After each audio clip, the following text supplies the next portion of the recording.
오늘 함께 나눌 말씀은 마가복음 4장 26절에서 29절 말씀입니다. 믿음의 씨앗이라는 제목으로 귀한 은혜와 도전 나누기를 원합니다.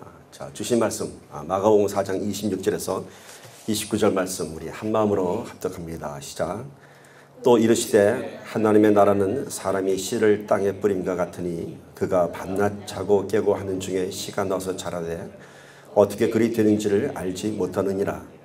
땅이 스스로 열매를 맺되 처음에는 싹이요 다음에는 이삭이요 그 다음에는 이삭의 충실한 곡식이라.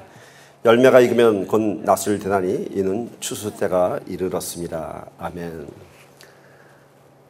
오늘 말씀의 배경은 예수님의 공생애 가운데서도 갈릴리 초기 사역입니다. 그래서 이제 예수께서 많은 기사와 이적을 보이셨고요. 이에 따라서 많은 군중들이 예수님을 쫓아다닙니다. 오늘 이 현장은요, 수많은 군중들이 예수님을 쫓아 갈릴리 호숫가 앞에 다 모여 앉았습니다. 예수님께서는 배에 앉으셔서 참으로 귀한 하나님의 진리를 말씀하십니다. 말하자면은 예수님께서 이 땅에 오셔서 하는 첫 번째 갈릴리 부흥 집회입니다. 사람들이 많은 소문을 듣고 이날 갈릴리 바닷가에 갈릴리 호숫가에 많이 모였습니다. 그리고 예수님께서는 이날 참으로 많은 진리들을 말씀하십니다. 특별히 예수님께서는 이날 우리가 잘 알고 있는 참 황금 같은 비유를 통해서 말씀을 전하십니다.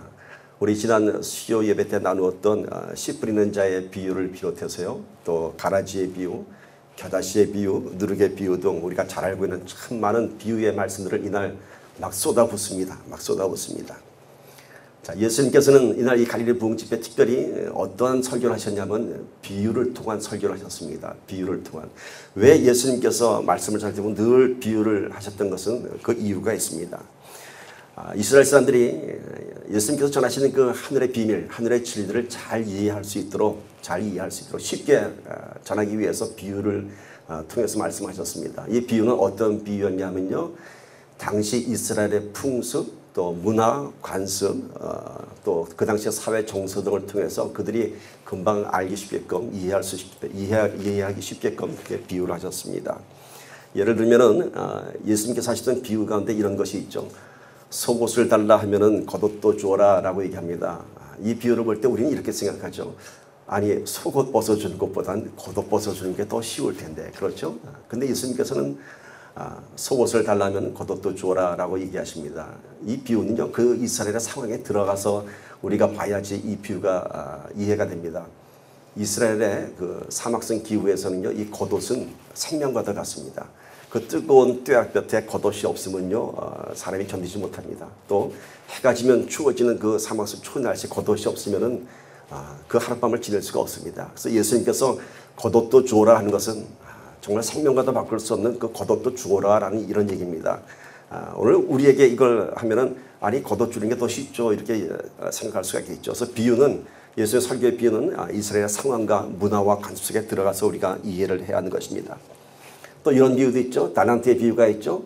주인이 떠나면서 5달란트, 2달란트, 1달란트 맡겼는데 5달란트, 2달란트 맡은 종들은 다 그만큼 벌었는데 1달란트 꼭 갖고 있던 종은 이 좀 게으른 종하고 큰 꾸짖음을 났습니다. 이것은요, 당시의 시대 상황은 로마가 세계를 지배하던 로마의 식민지였던 이스라엘은요, 돈을 나는 시대였습니다. 그래서 경제가 아주 흥황이었던 때가 돼서 돈을 갖고 있으면 다 돈을 벌게끔 되었습니다. 그래서 5달란트 갖고 있던 종이 5달란트 버는 것이 당연했고요. 2달란트 돌리면 2달란트 버는 게 당연했습니다. 그러나 1달란트를 꼭 갖고 있던 종에게 이 게으른 종하고 꾸짖었던 것입니다. 만약에 요즘 상황이란 문제가 틀려지죠. 요즘처럼 불확실한 경제 상황 속에서는 아마 1달란트 꼭 갖고 있던 종을 보고 예수님께서 너 참 신실한 종이다 하셨을 거예요. 5달란트 갖고 있다 증권하다 망하고 2달란트 갖고 있다 뭐 투자했다 망하고 이런 종들이 더 많았을 것이에요. 그래서 예수님의 이 비유는 요즘의 시대 상황이 아니라 그 당시의 시대 상황에서 들어가면 더 쉽게 우리가 이해할 수 있습니다. 이런 예수의 비유의 이유가 뭔가요? 참 친절하신 것이죠. 우리에게 잘 알 수 있도록. 또 그 뒤에는 간절함이 있습니다. 잘 알아들을 수 있도록 참 친절하게, 참 애타는 마음으로 비유로 설명하신 것입니다. 예를 들면 우리가 초등학교 들어가면은 산수라는 걸 배우죠. 근데 선생님들이 문제를 어떻게 내죠? 1학년 때 들어가면 10 빼기 3은 뭘까요? 이렇게 절대 물어보지 않습니다. 어떻게 물어보나요? 사과가 10개 있었는데 그중에 3개 먹으면 몇 개 남지? 이렇게 하면 아이들이 금방 손을 막 이렇게 씌워봅니다. 그렇죠? 10배에서 하면 뭔지 애들이 숫자 개념이 없습니다. 그래서 10개의 사과 중에 3개 먹으면 몇 개 남지? 이게 뭔가요? 참 쉬운 방법이 있죠. 예수님께서는 쉽게 비유를 사용하셨습니다. 근데 이 비유가요, 사람마다 해석하는 게 다 틀립니다. 제가 여러분께 질문 한번 던져보겠습니다. 그럼 아주 좀 초등학교 시로 들어가서 그런 산수 문제를 낼게요. 떡이 10개 있었는데 5개를 내가 먹고 3개를 내 친구를 주고 그랬으면 떡이 몇 개가 남았을까요? 이런 질문을 던집니다. 자, 떡이 10개 있는데 5개는 내가 먹고 3개는 내 친구 주고 2개 남았어요. 그럼 떡이 몇 개 남았을까요? 하면 뭐라 그럴까요? 논리적인 사람은 2개요. 정답이죠. 5개 먹고 3개 친구 줬으니까 2개 남았죠. 수학적인 답변이죠. 논리적인 답변이죠. 그런데 세상 사람들은 그렇지 않아요. 여러분 몇 개 남았어요? 몇 개 남았어요? 여러분 5개 남았죠. 그렇죠. 왜요? 먹는 게 남는 거거든요. 내가 먹는 떡이 남는 거예요. 10개 중에 내가 먹은 5개가 나한테 남는 거예요. 우리 그렇게 살고 있지 않습니까? 그렇게 살고 있어요. 그러나 예수 믿는 사람들의 답변은 그렇지 않죠. 어떻게 해요? 3개 남았습니다. 왜요? 주는 것이 남는 것이니까. 내 친구에게 준 3개가 내가 남는 것이죠. 이렇게 예수님의 설교의 비유는요, 우리가 이런 차원으로 접근해야 됩니다. 세상의 논리가 아닌 또 나의 중심적이 아닌 예수님의 심정에 들어가서 비유를 우리가 접근할 때 예수님의 뜻을 알 수 있는 것입니다. 본문은, 오늘 나왔던 본문은 이날 예수님께서 전하신 여러 가지 그 화려한 비유들에 비하면은 어쩌면 너무나도 당연하고 평범한 내용의 비유입니다. 아니, 비유 같지도 않습니다. 사실을 그냥 얘기한 것 같습니다. 따라서 오늘 우리는 이 비유의 말씀에 대해서 어쩌면 당연한 말씀으로 우리가 그냥 쉽게 넘어갈 수 있는지 모르겠습니다. 그러나 오늘 이 본문의 비유는요, 수많은 비유들 가운데서도요, 저는 이렇게 생각합니다. 오늘 이 말씀이야말로 마치 밭에 감추인 보화처럼 참 매우 중요한, 참 진주 같은, 값진 보화 같은 진리를 담고 있다고 저는 믿고 있습니다. 이 비유는 우리 지난 수요일에 나눴던 마가복음 4장 3절에서 8절에 씨 뿌리는 자의 비유에 이어서 말씀하셨습니다. 그래서 마치 이 비유가 씨 뿌리는 자의 비유에 대한 또 부언 설명같이 들릴 수 있을지 모르겠지만은 이것은 씨 뿌린 자의 비유에 보충하기 위해서 하신 말씀이 아니라 완전히 다른 독립적인 비유인 것입니다. 자, 씨 뿌린 자의 비유가 뭐였나요? 말씀을 받는 우리의 심령이 옥토가 되어야 한다는 것이었죠. 즉 우리 내면에 대한 권면이었습니다. 우리가 말씀을 받을 때 길가밭이 되지 말고 돌짝밭이 되지 말고 염려가 많은 가시떨기밭이 되지 말고 옥토가 되어야 한다고 했습니다. 옥토가 되기 위해서는 누가복음 8장 15절 우리 나눴던 말씀이죠. 좋은 땅에 있다는 것은 어떻게 해요? 착하고 좋은 마음으로 말씀을 듣고 지켜 인내로 결실하는 자라. 자, 씨 뿌리는 자의 비유가 옥토와 같은 심령이 되어야 한다는 이러한 말씀이라고 하면은 오늘 이 말씀은요, 그 이후에 씨앗을 자라게 하고 풍성한 수확을 이루게 하는 하나님의 권능, 하나님의 역사를 설명하고 있습니다. 자, 씨 뿌린 자의 비유는 우리가 옥토가 되어야 한다는 우리에 관한 비유라면은, 우리에 관한 메시지라면은 이제는 그 이후에 있을, 씨 뿌린 이후에 있을 일들에 대해서 오늘 말씀을 전하고 있는 것입니다. 즉, 씨 뿌린 자의 비유가 우리 내면에 관한 요구라면은 오늘은 하나님께서 키우시는 씨앗에 하나님의 역할에 가는 것입니다. 오늘 농사를 비유하셨습니다. 예수님께서. 자, 씨를 뿌리고 물을 주고 농사를 하면은 당연히 싹이 나고 잎이 나고 이삭이 나죠. 추수할 수 있죠.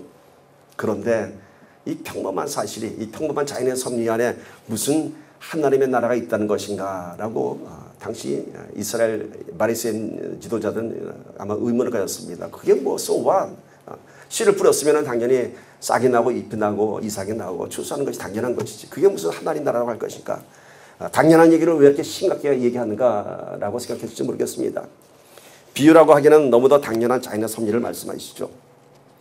오늘 우리가 이것을 당연한 이야기로 생각한다면 어쩌면 우리는 놀라운 하나님의 섭리를 그렇게 늘 아무런 감도 없이 당연한 것을 여기며 무감각하게 살아가고 있는지 모르겠습니다. 여러분, 그것이 어찌 당연한 것입니까? 씨를 뿌렸더니 싹이 나고 잎이 나서 열매 맺는 것이 어찌 당연한 것입니까? 놀라운 하나님의 창조의 권능인 것이죠. 그러나 우리는 그것을 너무도 당연하게, 너무도 익숙하게 살아가고 있습니다. 그뿐인가요? 농사뿐인가요? 우리들의 삶의 모습 가운데서 역사하시는 하나님의 일들이 얼마나 놀랐습니까? 그런데 우리는 그것을 늘 당연한 것으로, 익숙한 것으로 그렇게 무감각하게 살아가고 있다고 하는 것입니다. 오늘 다시 한번 우리는 우리 삶 속에서 주는 일상적인 은혜 가운데 오늘 숨을 쉬고 있다는 사실마저도 놀라운 은혜고요. 오늘 우리가 이 자리에 나와 있다는 것도 놀라운 하나님의 은혜입니다. 그것을 깨닫는 우리가 되기를 축복합니다. 씨앗이 뻗더니 싹이 나는 게 당연해요? 아니요, 당연하지 않습니다.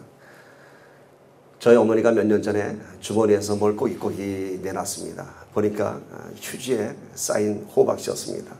한국서부터 갖고 온 거래요. 그러니까 도대체 얼마나 됐어요? 10년도 넘은 호박씨, 말라 비틀어진 호박씨입니다. 그걸 내놓으면서 이걸 한번 심어보자고 합니다. 혹시 날지도 모른다고. 그래서 제가 우리 어머니 말씀에 그래요, 한번 심어보죠 하고 땅을 파서러 호박을 씨를 몇 개를 뿌렸습니다. 그리고 물을 줬죠. 무슨 일이 일어났을까요? 싹이 났습니다.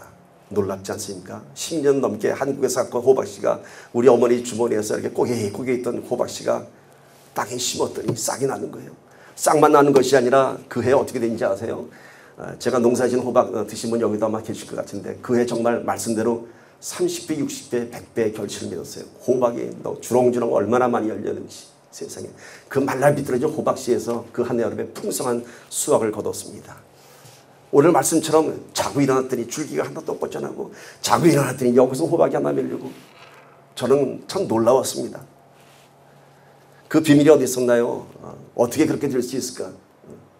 그 비밀은 씨앗에 있었습니다. 씨앗 안에 말라 비틀어진 씨앗이었지만 그 안에 앞으로 되어질 일들이 이미 입력되어 있던 것입니다. 말라 비틀어진 호박이지만 그것이 땅에 심겨지면 잎이 나고 나중에 30배, 60배 수많은 호박이 동글동글 맺어질 것을 이미 그 안에 입력해 놓으셨습니다. 하나님께서 그렇게 계획하셨습니다. 하나님 나라의 시작은 오늘 말씀해 보니까 씨앗을 뿌리는 것에서 시작합니다. 누가 씨앗을 뿌린다고요? 오늘 말씀 보세요. 사람이 씨앗을 뿌립니다. 사람이. 매우 중요한 진리를 먼저 제시하죠. 사람이 먼저 씨앗을 뿌릴 때 하나님 나라는 시작되는 것입니다. 하나님 우리를 파트너로 삼으셨어요. 그냥 하나님 나라를 만들어가는 것이 아니라 우리의 큰 사명을 주셨는데 그것이 뭐냐면 너희가 씨를 뿌리라. 내가 씨를 뿌리지 않고 그러나 그 씨는 누가 만들었어요? 하나님께서 놀라운 창조의 섭리를 만들어주셨어요. 그 씨앗을 뿌리라고 합니다. 그러면 그 다음에는 내가 알아서 하겠다는 것입니다. 그런데 씨앗을 뿌리지 않고 그 해 하늘을 바라보며 비가 와야 될 텐데 하면서 그렇게 농사를 기대하는 농부가 있을까요? 씨앗을 뿌린 농부만이 하늘을 보면서 비가 와야 될 텐데 날이 좋아야 할 텐데 땅을 갈고 농사를 짓지 않습니까? 씨를 뿌리지 않은 자는 하늘을 쳐다보지 않습니다. 씨를 뿌린 자만이 씨에 물을 주고 땅을 거르고 이렇게 농사를 짓는 것입니다. 여러분 무엇을 의미합니까? 씨를 뿌려야 하는 것입니다. 씨는 뿌리지 않고 하늘만 바라보고 있는 농부는 바보 같은 농부이죠. 오늘 우리 신앙의 열매를 맺으려면요 우리 믿음의 씨앗을 뿌려야 합니다. 하나님 나라는 우리 믿음의 씨앗이 뿌려질 때 그때 하나님의 섭리가 시작되는 것입니다. 그러나 우리는 늘 씨앗을 뿌리는 것은 뒷전에 한 채 저절로 싹이 나고 잎이 나고 열매를 맺는 하나님의 섭리, 하나님의 권능에만 신앙의 초점을 맞추면요 우리는 자칫 막연한 기대감 속에 신앙생활을 할 수가 있습니다. 나는 심는 건 없는데 그저 전지전능하신 하나님께서 다 알아서 해주시겠지. 씨앗이 자고 일어나면 싹이 트고 잎이 나는 것처럼 하나님께서 다 하시겠지. 아니요. 씨앗을 뿌려야 되는 것입니다. 내가 씨앗을 뿌렸을 때 그 다음에 하나님께서 하시는 것입니다. 많은 사람들이 나의 역할은 무시한 채 하나님께서 다 이루어 주실 것을 기다리고 있다면 그건 참 놀라운 믿음이죠. 씨앗을 뿌리지도 않고 그 해 농사가 잘 될 것을 기대한다면 그건 참 놀라운 믿음이죠. 그러나 무지한 믿음입니다. 무지한 믿음이죠. 성경은 분명히 사람이 씨앗을 뿌리고 라는 우리의 역할을 제시하고 있습니다. 하나님 나라가 만들어진 데는 하나님의 역할이 있고 우리의 역할이 있습니다. 이 두 역할이 하나가 됐을 때 하나님 나라가 이루어지는 것입니다. 그러면은 왜 전지전능하신 하나님께서 그 우리의 작은 역할을 요구하실까요? 다 하시면 될 텐데. 물론 전지전능하신 하나님께서는 스스로 다 하나님 나라를 만들어 가십니다. 그럼에도 불구하고 우리에게 사명, 씨를 뿌리는 그 작은 사명을 주는 이유가 뭔지 아세요? 우리하고 파트너 되기를 원하는 거죠. 나랑 같이 하자는 것이죠. 나랑 같이 하자고. 우리에게 씨앗을 심으라고 하는 것은요, 마치 아빠가 아들에게 자, 아들아 일로 와봐. 이 씨앗을 심고 우리가 올해 한번 고추 농사를 한번 해보자. 아니면 고추를 한번 키워보자 하면서 아들에게 씨를 심게 합니다. 그리고 이제 시간이 지나서 싹이 나고 잎이 나면 아들한테 손잡고서 보죠. 이거 봐, 네가 심은 씨앗이야. 야, 싹이 올라왔잖아. 뭔가요? 그 기쁨을 함께 나누기 위함이고 아들에게 그 기쁨의 현장을 보게 하기 위한 것입니다. 아들의 꿈을 같이 이뤄가는 것입니다. 봐, 네가 뿌린 씨앗이 이렇게 물을 줬더니 자라고 있잖아. 이렇게 얘기하는 것입니다. 오늘 우리에게 믿음의 씨앗을 요구하는 것은 하나님께서 만들어 가실 일들을 우리에게 보이시면서 함께 기뻐하자고 하는 것입니다. 누가 나하고 농사를 짓는다고요? 아마추어가 아니라 하나님께서 나와 농사를 같이 짓겠다고 하는 것입니다. 하늘을 주관하시는 하나님께서. 그러면 우리는 뭔가 믿음의 씨앗만 뿌리면 하나님께서 하시겠다는 거예요. 그럼에도 불구하고 믿음의 씨앗은 안 뿌리고 하나님 그냥 해주세요 하면은 그것처럼 어리석은 신앙이 없지요. 여러분 들이십시오. 30배, 60배, 100배의 결실이 분명히 약속되어 있는 것입니다. 저희가 중학교 다닐 때 참 좋은 수업이 하나 있었습니다. 아마 다른 학교에는 없었던 수업이었는데 원예 수업이 있었어요. 원예 수업이 일주일에 1시간 들었던 것 같은데 그 시간에 뭘 했냐면은 꽃을 키우고 뭐 이런 거를 가르쳐 줬는데 그 원예 선생님께서 중학교 1학년 입학하면은 뭘 주셨냐면은 화분에다가 꽃씨를 심게 하셨어요. 그리고 화분에다가 자기 이름을 써요. 1학년 몇 반 두고. 그리고 1년 동안 그걸 가꾸게 하는 거예요. 그리고 그 화분을 어디다 놓냐? 학교 들어간 교정 위에 쭉 화분에다 전 1학년 학생들의 화분을 쫙 놨어요. 그러면은 우리가 헐레벌떡 교실을 뛰어가면서도 내 화분 잘 있나 한번 보고 가게 돼요. 또 물도 내가서 주게 되고. 참 좋은 기억이 납니다. 그래서 1년이 펴지면은 그 다음에 또 화분을 또 옮겨 심기를 하면서 이렇게 중학교 3학년 동안 그 화분을 키웠던 기억이 납니다. 그것이 왜 기억이 납니까? 나의 정성에 들어간 꽃을 보면서 이제는 씨앗을 뿌리는 그 보람을 알게 되는 것이죠. 씨를 심는 우리의 역할은 이렇게 결실을 보는 그런 기쁨을 기대할 수 있는 것입니다. 씨를 뿌리는 우리의 역할은 의무나 부담이 아니라 책임이 아니라 하나님께서 우리와 함께 하나님 나라를 만들어가며 그 상급을 하나님 나라를 만든 그 상급을 우리에게 주시기 위한 아버지의 마음이고 깊은 사랑의 배려인 것입니다. 아버지가 아들과 함께 꽃씨를 뿌리는 그런 마음인 것입니다. 그런데 우리는 씨는 뿌리지 않고 하나님의 권능만을 구하는 그런 무지한 신앙생활을 하고 있지 않는가라는 질문을 던져봅니다. 이것은 뭔가요? 마치 나는 가만히 있고 하나님이 다 하세요. 아니면은 하나님과 나의 역할을 바꿔놓자는 것입니다. 나는 가만히 있고 하나님이 다 이루시면 나는 열매만 따먹겠다고 하는 참 배짱 좋은 신앙생활을 우리가 하고 있지 않는가 생각합니다. 마치 모세에게 지팡이를 들고 손을 바다 위로 내밀어 바다를 갈라지게 하라 했더니 거꾸로 하나님이 지팡이를 들고 바다는 내가 가르겠습니다 라고 한 것과 마찬가지입니다. 즉 그 역사의 현장은 내가 누리고 하나님은 지팡이 드세요. 어쩌면 우리는 참 기도하면서 그 역사의 주인공이 내가 되기를 바랍니다. 나는 아무것도 안 하고 하나님께서 하세요. 그리고 그거는 내가 먹겠습니다. 참 도둑놈 싶어죠. 아니요, 하나님께서는 같이 하자는 것입니다. 결코 우리에게는 바다를 가를 만한 권능 없습니다. 단지 하나님의 말씀에 순종해서 지팡이를 들고 손을 바다 위로 향해서 명령하면 되는 것입니다. 그러면 하나님께서 바다를 가는 것입니다. 그것이 바로 믿음의 씨앗을 심는 것입니다. 우리는 참으로 많은 문제 가운데 살아가고 있습니다. 그리고 그 문제를 우리가 신앙 안에서 해결받기를 원하고 있습니다.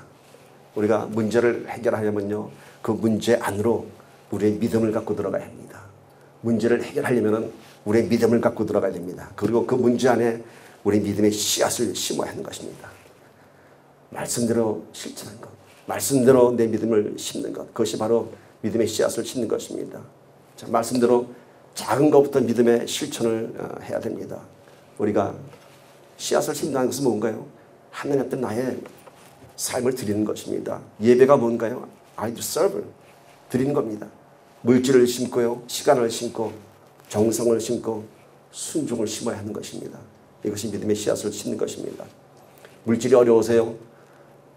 물질이 어려울 때 과부의 두레돈 같은 그 마지막 돈을 바쳐보세요.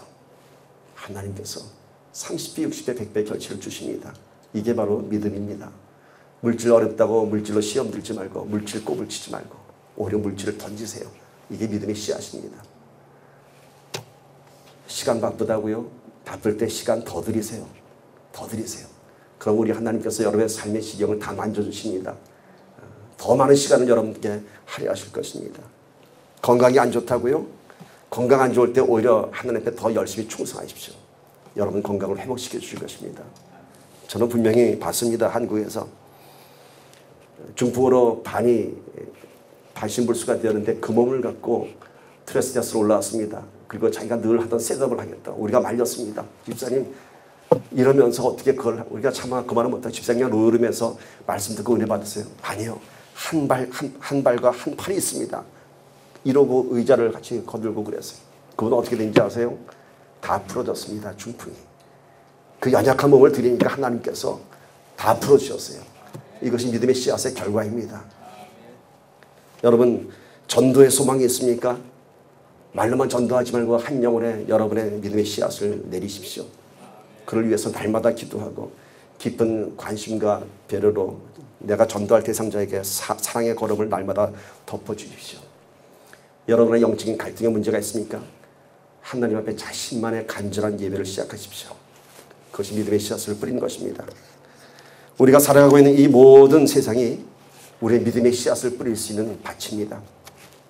여러분의 가정과 직장이 또 우리의 모든 상태가 또 그리고 우리의 교회가 다 우리가 일구어야 할 밭이고 우리가 믿음의 씨앗을 뿌려야 할 밭인 것입니다. 그곳에 하나님께서는 여러분이 믿음의 씨앗을 뿌리기를 원하십니다. 여러분의 가정과 산터와 우리 교회에 믿음의 씨앗을 뿌리라고 합니다. 그 후에는 내가 책임지겠다고 합니다. 그 씨앗을 심으면 하나님께서 그 씨앗에 생명을 더하실 것입니다. 하나님께서도 이 땅 위에 2000년 전에 구원의 씨앗을 심으셨습니다. 예수님께서 직접 이 땅에 하늘의 미랄이 되셨습니다. 하나님께서는 살아가는 당신의 백성들을 구원하기 위해서 우리 모두를 구원하기 위해서 당신의 독생자 예수를 구원의 씨앗으로 십자가에 매달리게 하셨습니다. 오늘 우리는 너무도 참 편안한 신앙을 구하고 있지 않은지 모르겠습니다. 막연한 기대 가운데 저절로 문제가 해결되기를 바라고 아무런 희생의 대가도 없이 거저 받기만을 구하고 아무런 헌신의 대가 없이 저절로 교회가 부흥되기만을 기다리고 있지 않은가라는 질문을 던져봅니다. 우리의 신앙에는요 분명한 대가가 지불되어야 합니다. 분명한 씨앗이 심겨져야 하는 것입니다. 하나님께서도 당신의 뜻을 이루기 위해서 전지전능하신 하나님께서도 당신의 뜻을 이루기 위해서 하나밖에 없는 독생자 예수를 피의 대성물로 씨앗으로 이 땅에 하나님의 미랄로 십자가에 매달리게 하셨습니다. 요한복음 12장 24절 보십시오. 내가 진실로 너에게 이르노니 한 날의 밀이 땅에 떨어져 죽지 아니하면 한 날 그대로 있고 죽으면 많은 열매를 맺느니라. 여러분 우리가 한 날의 미랄의 씨앗이 되어서 나 살겠다고 버티는 것이 아니라 내가 죽어야 됩니다. 그러면 그 자리에서 싹이 나고 잎이 날 것입니다. 십자가의 삶을 살아가는 것이야말로 믿음의 씨앗을 심는 것입니다. 우리가 말씀 보고 기도받고 은혜 받는 것만으로는 영적인 성장을 이룰 수 없습니다.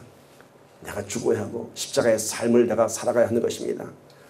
하나님의 사명에 동참하여서 십자가의 고난을 함께 감당할 때 저와 여러분의 신앙 가운데 하나님의 나라가 임하는 것입니다.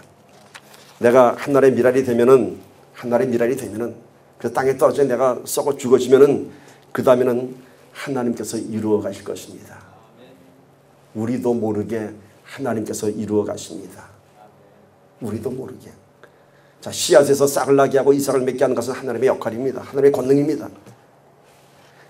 자고 일어나면 날마다 싹이 자라고 잎이 난다고 합니다. 이 신비를 우리는 알 수가 없습니다. 그러나 분명한 것은 오늘도 하나님께서 일하고 계시다는 사실입니다. 오늘 우리 삶 속에 아무런 변화가 없다고요? 아니요. 우리가 몰라서 그렇지 지금도 하나님께서 싹을 키우시고 잎을 내시고 줄기를 내시는 것입니다. 오늘 말씀 보세요. 4장 27절 28절 보세요. 그가 밤낮 자고 깨고 하는 중에 시가 나서 자르되 어떻게 그리 되는지를 알지 못하느니라 이렇게 얘기합니다. 여러분 누구 한 사람 여기서 싹이 나는 거 본 적 있으세요? 잎이 나는 거 본 적 있으세요? 못 봅니다. 밤새 자고 일어났더니 싹이 났네. 외출하고 났더니 열매가 맺혔네. 우리는 그 현장을 목격할 수 없습니다. 그러나 분명한 것은 하나님께서 만들어 가시고 있습니다. 우리가 보지 못하지만은 우리는 알 수 없습니다. 우리는 알 수 없습니다. 우리가 믿음의 씨앗만 뿌리면 그 다음에 하시는 하나님의 일들을 우리는 볼 수 없습니다. 그러나 분명한 것은 하나님께서 지금 일하고 계십니다. 알 수 없죠. 우리는 돌아보니까요, 어떻게 내가 지금의 내가 되었는지 참 이해할 수 없어요. 자고 일어나면 싹이 나고 입히는 것처럼 내가 언제 이렇게 됐는지, 어느새 돌아보니까 내가 새벽기도 하는 사람이 되었어요. 와, 제 얘기예요. 옛날에 내가 새벽기도 하는 사람이 되었어. 어느새 돌아보니까 내가 용서하는 사람이 되었어요. 어느새 돌아보니까 내가 인내하는 사람이 되었어요. 어느새 돌아보니 내가 십자가의 길을 가는 사람이 되었어요. 와, 있을 수 없는 일이에요. 저는 옛날에 이 세상에 제일 불쌍한 사람이 전도사인 줄 알았어요. 그런데 어느 날 보니까 내가 전도사가 됐어요. 와, 그리고 그 이후에 더 놀라운 일이 났어요. 저는 예전에 자다가 벌떡벌떡 일어났어요. 깜짝 놀라면서 일어났어요. 그리고 뭐 때문에 놀랐는지 아세요? 내가 목사가 되었어. 깜짝 놀라요. 막 등에 식은땀이 쫙 빼요. 내가 목사가 되었어. 야, 이거 어떡하지? 목사 안수 밖에서는 한동안 이게 악몽인지 축복인지 모르겠는데 하여튼 벌떡벌떡 일어나서 내가 목사가 되었구나. 참 식은땀 나고 두려웠습니다. 그러나 이제는요, 내가 목사가 되었구나 하면서 감사합니다. 주님, 이 쓸데없는 종을 주의 종으로 삼으셨군요. 결코 내가 이룰 수 없는 일들을 하나님께서 내 삶 속에 이루셨군요. 얼마 전에 샌프란시스코에서 우리 애들이 왔습니다. 사이하고 우리 딸이 엄마 아빠 맛있는 거 사준다고, 참 저희는 괜찮다고 해도 그래도 그 받는 것이 또 아이들의 기쁨인 것 같아서 할 수 없이 나와서 LA 한인타운에는 아주 좋은 일식집을 데리고 가더라고요. 뭐 우리는 뭐 그런 데를 가는 기회가 별로 없으니까 일단 다 고급인 것 같더라고. 제가 먹으면서 그런 생각했어요. 참 뭐 많은 것들이 나오더라고요. 제가 그런 생각했어요. 얼핏 스치는 장면이 있었어요. 야, 내가 한국에서 사업할 때 이거보다 더 좋은 거 먹었었지라는 생각 들더라고요. 한국에서 제일 좋다는 일식집은 다 다니면서 먹었으니까. 그러면서 무슨 생각인지 아세요? 야, 그때는 그 옆에 내가 술잔이 있었는데 그걸 놓고 이걸 먹었는데 오늘은 술잔 없이도 내가 참 잘 먹는구나. 야, 내가 이렇게 됐구나. 참 놀랐습니다. 여러분 안 그러세요? 돌아보니까 여러분은 어떻게 변했습니까? 많이 변하셨지 않습니까? 누가 했다고요?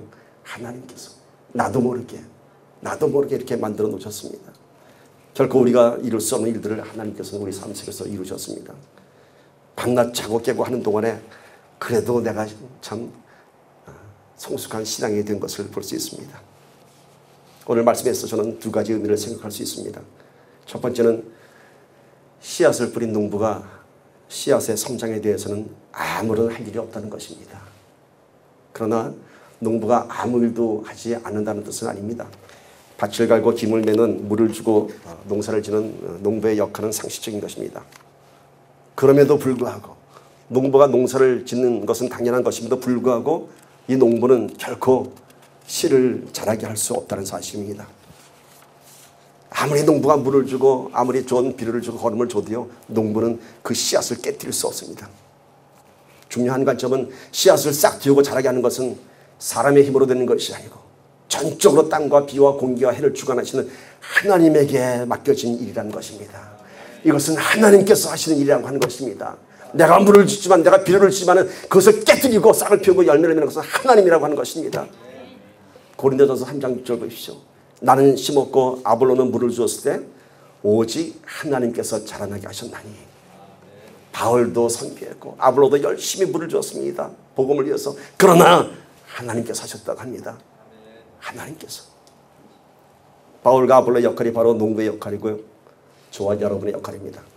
그러나 자라게 하시는 이는 하나님이십니다. 우리의 지혜로는 하나님의 섭리를 이해할 수 없습니다. 단지 하나님께서 행하시는 일을 보고 우리가 하나님 앞에 찬양과 경배를 올릴 뿐입니다. 어떻게 우리가 이렇게 되었는지, 어떻게 하나님께서 이렇게 많이 만들어 놓으셨는지. 저는 많은 집회를 다니면서 많은 이민자들의 간증을 듣습니다. 그런 얘기들 많이 합니다. 목사님, 미국 땅 건너올 때 정말 두 손 갖고 하는데 10수년이 지나도록 어떻게 살아왔는지 모르겠습니다. 큰 가게를 운영하면서 어떻게 내가 이렇게 큰 가게를 운영하게 된지 모르겠습니다. 그러면서 이렇게 얘기합니다. 막막한 이민자의 삶이 시작될 때 기도밖에 할 수 없었다고.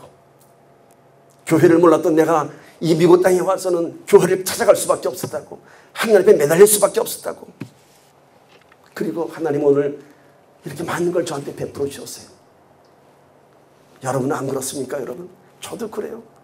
저도 2001년도에 미국 땅에 올 때 아무것도 없었습니다. 근데 지금 보니까 너무 더 많은 것을 누리고 있어요. 성결시는 교회가 있고 사랑하는 성도들이 있고 아이들이 또 잘 자라줬고. 누구 하셨다고요? 하나님께서 하셨습니다. 막막한 삶 속에서 기도밖에 할 수 없었습니다. 하나님께서는 그 기도를 원하셨고, 그리고 어떻게 싹이 나고 잎이 나는지는 모르지만 분명 하나님께서 우리와 함께 하셨습니다. 저와 여러분의 그 간절한 기도가 믿음의 씨앗을 싹트게 하는 것입니다. 말라 비틀어진 호박씨를 땅에 심었더니 싹이 나고 잎이 나고 줄기가 올라가는 것처럼 우리의 시름과도 같은 그런 기도가 저와 여러분의 삶의 소망의 싹을 만들어내는 것입니다. 기도하는 삶이 바로 믿음의 씨앗을 뿌린 우리의 상식적인 역할입니다. 상식적인 것이죠. 기도해야죠. 믿음의 씨앗을 뿌렸으면. 밭을 메고 김을 갈고 거름을 주는 것은 농부들의 당연한 역할이죠. 우리가 기도한다고 자랑할 것 아무것도 없어요. 당연한 것입니다. 왜요? 씨앗을 뿌렸기 때문에. 씨앗을 뿌리지 않은 자들은 기도할 필요도 없죠. 그러나 우리가 하나님 앞에 매달리는 씨앗을 뿌렸기 때문에, 내 자녀를 위한 씨앗을 뿌렸고 내 가정을 위한 씨앗을 뿌렸고 내 교회를 위한 씨앗을 뿌렸기 때문에 기도할 수밖에 없습니다. 여러분, 그 기도를 통해서 싹이 날 것입니다. 지금 우리 눈에는요 아무것도 안 보이는 것 같지만은 분명 하나님께서는 일하시고 계십니다. 언젠간 여러분의 그 기도의 자리에 아름다운 열매가 충실하게 풍성하게 열리게 될 것입니다. 두 번째, 오늘 씨 뿌린 농부는요 땅에 대한 믿음을 갖고 있습니다. 땅에 대한 확실한 믿음을 갖고 있습니다. 땅은 거짓말하지 않는다는 말이 있습니다. 농사 짓는 사람들이 하는 말이죠. 콩 심은 데서 콩 나고 팥 심은 데서 팥 난다고 합니다. 예수님께서 하나님 나라의 비유를 이 농사에 비유한 것은 이미 농사 짓는 사람들은 대자연의 법칙을 알고 믿고 있다는 사실입니다. 그래서 예수님께서는 이 농사 짓는 것을 비유해서 하나님 나라를 설명했습니다. 어떻게 그 조그만 씨앗에서 잎이 나고 곡식에 열매를 맺는지 그 신비한 비밀을 농부는 알 수 없습니다. 그러나 무엇을 안다고요? 씨앗을 심으면 분명히 땅은 소출을 낸다는 사실을 농부는 알고 있습니다. 농부가 땅에 대한 믿음을 갖고 추수를 기다리듯이 하나님 나라의 백성들 역시 하나님 나라에 대한 믿음과 확신을 가져야 하는 것입니다. 농부들은 땅에 대한 믿음을 갖고 있습니다. 마찬가지로 우리는 하나님 나라에 대한 믿음을 가져야 하는 것입니다. 아무리 어려운 삶의 문제 가운데서도요 현실적인 상황을 보면 좌절하겠지만은 언제나 결실을 맺어주는 땅의 소출을 믿는 농부처럼 100%의 확실한 하나님의 권능을 믿는 지혜로운 신앙이 되기를 축복합니다. 오늘 마지막 말씀 보면요 28절에서 이렇게 기록됩니다. 땅이 스스로 열매를 맺되 처음에는 싹이요 다음에는 이삭이요 그 다음에는 이삭의 충실한 곡식이다. 씨앗이 자라나는 과정을 아주 그림처럼 이렇게 설명하고 있습니다. 씨앗을 심었더니 싹이 나고 다음에 이삭이 나고 충실한 열매가 된다고 합니다. 진행형의 상태를 그림처럼 그려볼 수 있습니다. 하지만요 그 싹과 이삭에는 뭐가 있습니까? 이미 충실한 열매가 약속되어 있습니다. 이미 미래가 완성된 현재적인 모습입니다. 지금은 작은 씨앗이지만은 그것이 이제 그 충실한 열매가 맺게 될 것을 그 안에 이미 약속되어 있다고 하는 것입니다. 이 예표는 하나님의 나라는 미래에 이루어지는 것이지만 지금 이 시간에도 하나님 나라는 실현되고 있으며 싹을 보고 열매를 추수할 것을 믿는 농부처럼 우리가 심겨진 믿음의 시작을 통해서 하나님의 나라가 내 삶 속에 이루어질 것을 선포하는 것입니다. 열매는 뭔가요? 열매는 씨의 결과입니다. 즉 씨앗에 이루어지게 될 그 결과가 이미 다 내포되어 있습니다. 우리가 드려지는 믿음의 씨앗 안에 이미 모든 결과가 다 담겨져 있습니다. 여러분이 쌓는 믿음의 헌신들, 여러분이 쌓는 믿음의 기도들, 믿음의 씨앗들 가운데 이미 결과는 다 그 안에 들어가 있는 것이에요. 무한하게 크신 하나님의 영광이 우리 작은 믿음의 씨앗 안에 이미 와 계시는 것입니다. 신생아의 유전자 안에 장래 그의 모습이 다 이미 예정된 것처럼 자라면서 엄마를 닮고 아빠를 닮고 또 성품도 엄마 아빠 닮아가는 것처럼 우리의 앞날에는 하나님의 놀라운 섭리가 예정되어 있습니다. 단지 우리는 그 영적인 유전자를 우리 삶 속에서 심고 가꾸고 키워야 할 믿음의 실천이 필요한 것입니다. 하나님 나라의 비밀을 깨닫는 사람들은요 보잘것없는 나의 미약함에서 장차 이루게 될 풍성한 하나님의 나라를 볼 수 있는 것입니다. 씨앗을 보고 열매를 볼 수 있는 것처럼 작은 겨자씨를 보고 나중에 새가 와서 실 것을 보는 것처럼 우리의 현실에 지금 작은 초라한 모습에서 뭘 보냐고요? 하나님께서 이루실 풍성한 모습을 미리 보는 것입니다. 내가 지금은 미약하지만 너는 심히 창대하리라는 말씀처럼 욥기 8장 7절 말씀 있지 않습니까? 내 시작은 미약하였으나 내 나중은 심히 창대하리라. 오늘 우리 비록 말라 비틀은 씨앗일지 모르겠지만 그 씨앗에서 창대한 열매가 창출될 줄 믿습니다. 엘리야가 작은 손바닥만한 구름을 보고도 큰 비를 볼 수 있었던 것처럼 오늘 우리 삶 속에서 보여지는 일상적인 작은 것에서부터 하나님의 은혜를 구하기를 축복합니다. 작은 움직임을 통해서 우리 삶 속에 놀라운 일들이 일어날 것입니다. 하나님 나라는 우리의 작은 성도 한 사람 한 사람이 믿음의 씨앗을 바탕으로 마지막 때에 하나님 나라가 완성되어 가고 있는 것입니다. 오늘 29절 보면요. 열매가 익으면 곧 낫을 대단히 이는 추수 때가 이르렀습니다. 종말적인 최후 심판을 말씀하고 있습니다. 오늘 말씀 안에 하나님의 경륜과 그 모든 하나님의 그 계획하심 다 들어가 있습니다. 최후 심판까지. 그런데 노아의 홍수 때와는 대조적인 심판의 때를 비교할 수 있습니다. 노아의 홍수 때는 사람들의 참 죄악이 가득해서 심판하셨습니다. 그러나 오늘 이 말씀에 기록된 이 두 번째 심판은요. 뭐라고 기록되어 있죠? 열매가 익으면 낫을 드리라. 열매가 익으면 낫을 드리라. 하나님 나라가 이 땅에 완성되는 날이 마지막 날일 것입니다. 복음이 다 전파되는 날이 마지막 날이 될 것입니다. 그런가 하면은 이 낫을 드리라의 낫의 의미는요. 우리의 개인적인 이 땅에서의 마지막 삶을 또 의미하고 있습니다. 열매가 익으면 낫을 대단히 이렇게 한번 저는 바꿔봤습니다. 청춘이 지나고 노년이 지나 이 땅의 삶이 끝나는 날 낫을 대는 날이 오리니 바로 이 뜻이죠. 언제나 우리가 우리의 삶이 영원한 거 아닙니다. 청춘이 나와 영원하지 않습니다. 청춘이 지나고 벌써 중년이 지나고 이제 노년이 시작됐습니다. 저는 이 땅의 삶이 끝나는 날이 그리 많지 않은 것 같습니다. 즉 낫을 대는 날이 가까웠습니다.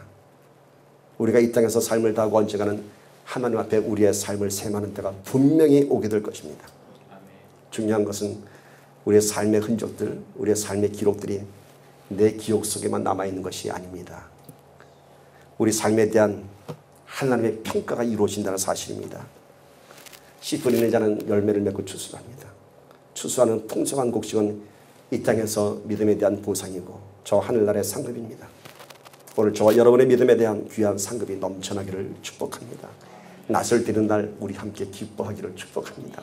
낫을 드리는 날 우리의 풍성한 열매를 하나님께 드리는 그런 하나님의 백성이 되기를 축복합니다. 말씀을 마무리합니다. 우리 모두의 신앙에 오늘 믿음의 씨앗을 함께 내립시다. 많은 신앙의 문제들, 삶의 문제들에 대해서 소망의 씨앗을 내립시다. 힘들고 어려운 문제일수록 더욱 강력한 믿음의 씨앗이 필요합니다.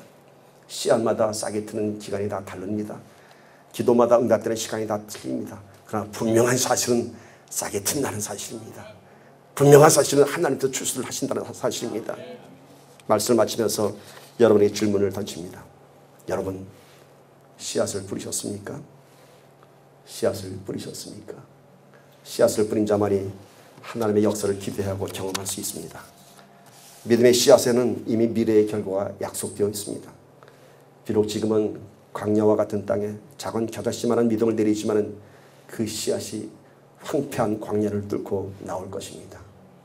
우리 삶 속에서 하나님께서 이루신 놀라운 영광을 보기를 축복합니다.